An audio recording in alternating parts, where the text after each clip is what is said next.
Okay, so to get you acclimated to where I'm at real quick, I'm in the camper. This is where we are keeping the little chicks that we just got. This has been working out pretty good. This is underneath the bed, the main bed. The main bed of the camper. Now, I know a lot of people thought this was disgusting, but the more I think about the usefulness of this camper, it's just incredible. I mean, we're never going to use this room, ever.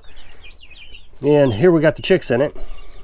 The chicks were starting to get too big for the first. I mean, there's two sections to this bed. You got the front section and back section. So we took out the dividing wall, and now they can even have more room.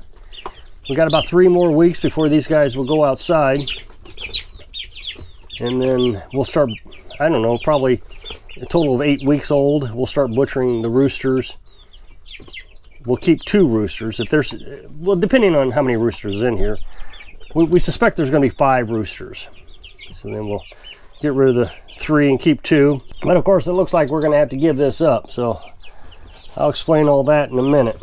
So I'm going to go out here and show you all the work Carolyn's gotten done, because we had to get them transferred outside. But we also had to make sure that the older chicks didn't kill them.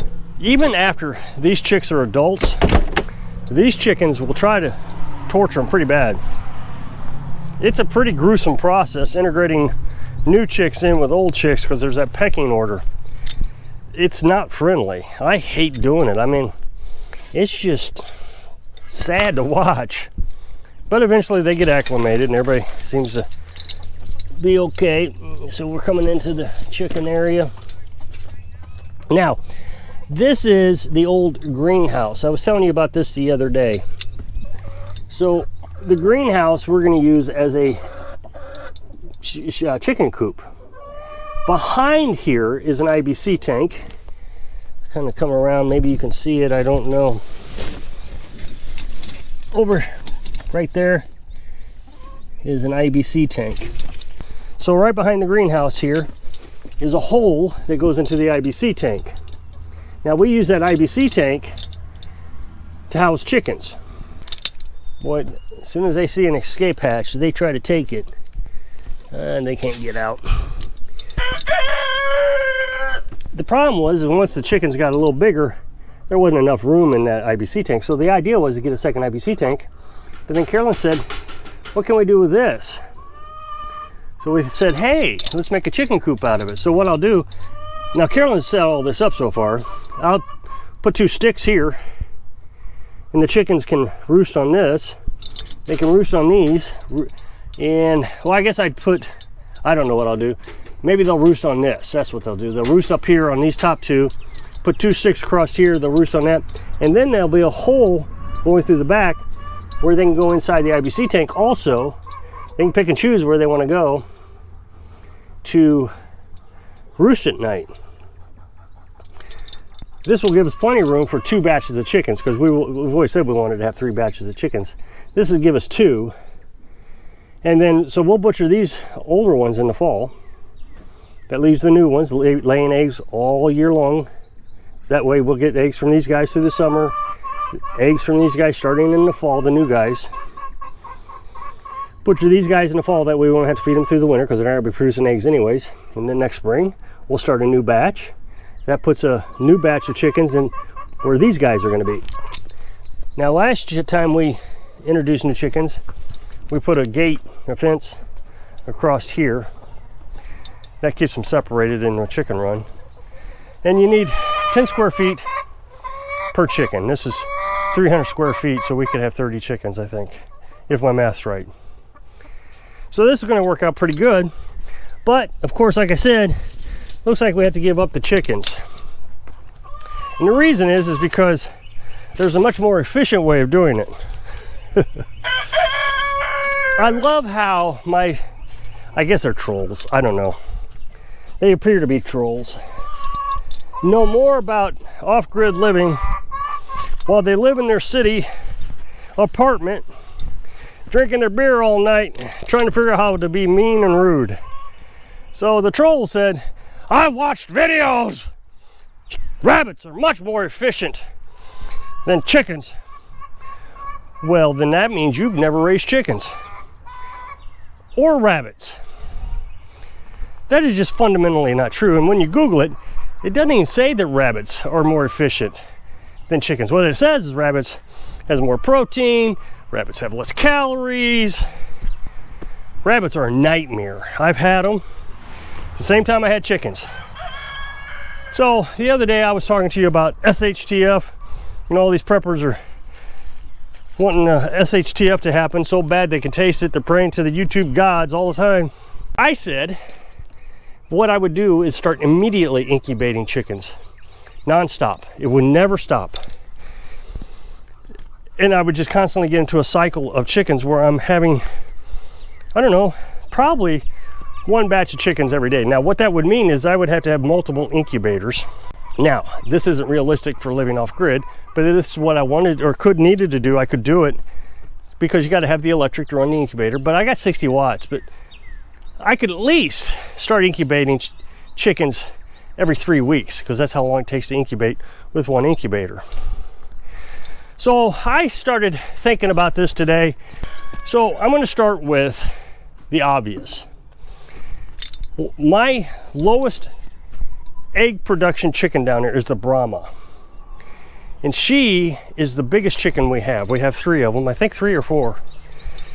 The males do grow to 15 pounds. As a matter of fact, we had a 15-pound rooster, and he got so big when he jumped down off his roost, he broke his leg. So they're huge, lots of meat. I mean, we're talking turkey size, small turkey size. That's pretty good. So 4 eggs from a Brahma producing 15-pound chickens. So that's per week. So you multiply that, 1 chicken, 4 eggs per week, that's like 240 something chicks per year. If you can incubate that much, that's how many you would get. 246. That is amazing. Plus, if you didn't want to incubate that many chickens, you could start eating the eggs, which are high in protein. Now, it seems like these trolls only watch one of my videos, which I know is not true. They watch all of them. I'm a carnivore. All I eat is meat. I don't grow gardens. Because this guy said, well, you also can grow a garden for fiber and fresh and variances of food. No, all I need is chicken and eggs. As a matter of fact, all I need is eggs. Eggs provide all the nutrition you need. I don't know if chicken does. I would imagine it does. When we look at a rabbit doesn't produce as many what do you want to call them? Kits? I think they call them kits. Little rabbits, as a chicken does. 4 per week. Then you look at a rabbit, and they have a litter size of about 7. Now, there's all kinds of variables to raising rabbits. First of all, the first litter you have of rabbits, every female rabbit I had, ate their first litter, and that's pretty common. So you wait a year, because you got to have a rabbit that's old enough to breed, that doesn't get harmed. So you wait a year, then you mate them. They have little kits, and they eat them. So you fed this rabbit forever, tons of expensive food, and for what? Nothing. Then you look at it, and they have average size litters of about 7 kits. And you can have about 6 litters per year. So that's 42, if my math's right. It's hard, don't you do YouTube math, it's terrible. So you have 42 rabbits per year from one rabbit. That's hard to feed. I'm going to explain to feed a little bit. 240 chicks per year, or 42 rabbits. Now people are going to say, well, the rabbits are much bigger than the chickens. You don't raise the rabbits to full growth. You raise them, I don't know, 6, 8 weeks, 10 weeks, 14 weeks, something like that. And then you butcher them.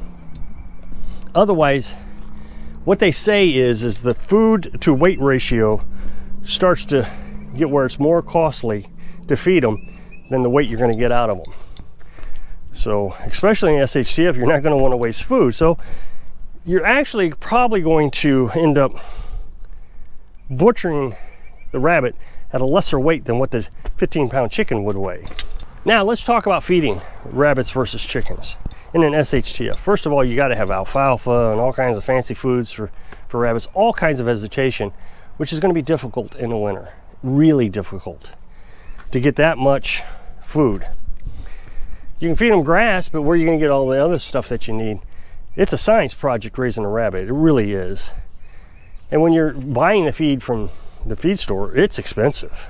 But then we look at a chicken, and you can let chickens free range, especially in the summer, and they'll eat probably almost everything they need. You don't have to supplement much when they're eating outside.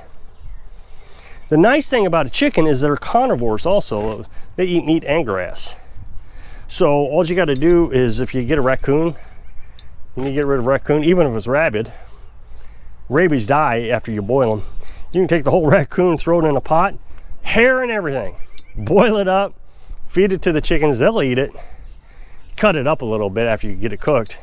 They'll eat it. The other thing is, let's say you have a chicken die. Natural causes like a broken foot. You can feed chicken back to chicken.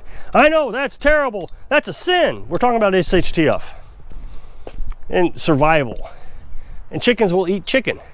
Chickens will eat the chicken scrap. They'll pick that bone clean. They eat bugs. So we're getting ready to have a locust season. Rabbits won't eat locusts. Chickens will keep this place hopefully pretty clear of locusts this year. So feeding is a lot easier when it comes to chickens. The other thing is chickens take care of themselves. They really don't need a lot of supervision. Whereas rabbits, you're gonna have to keep them in a closed building. And I had mine in a closed building, and I ended up having to air condition it because it was so hot in the summer. They were dying on us. But you got to keep them in a closed building because they can't defend themselves at all.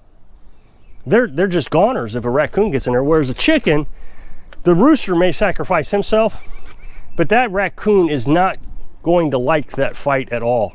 I've seen hawks and roosters get into it on YouTube, and that rooster wins every time.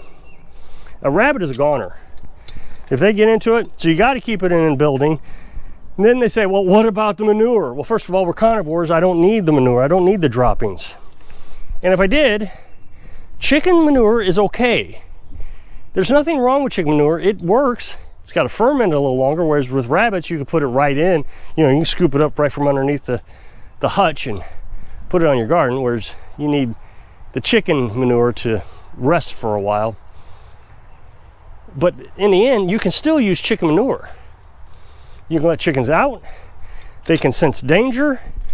A rooster, if you got a rooster in there, all they do is do a little chirp. If there's an eagle in the sky, they just chirp, just a little chirp, and all the hens run back inside the chicken run. So the hardest thing we would have to deal with chickens is getting enough electric to run an incubator, which we do pretty good. Once we shut down the freezer, we'd be able to start canning all the food, and we wouldn't even have to worry about freezing it. So we'd have plenty of electric for the incubator, a little heater in there, which I've learned that heater really isn't necessary. Last night we shut it off. They were panting, they were so hot in there. It was about 88 degrees in there, and they were hot. So we shut off that heater, didn't even need it. Chickens are just easier all the way around. And so when you're in SHTF, I need to grow a garden because you need variation in your food. No, you need to minimize your work because you'll kill yourself trying to do all the things that you think you got to do. Work smarter, not harder. I don't know why everybody wants to work 10 times harder to thump their chest and talk about how smart they are, when every time they say something, it is monumentally stupid. Now, what about the nutrition level of rabbits and chickens?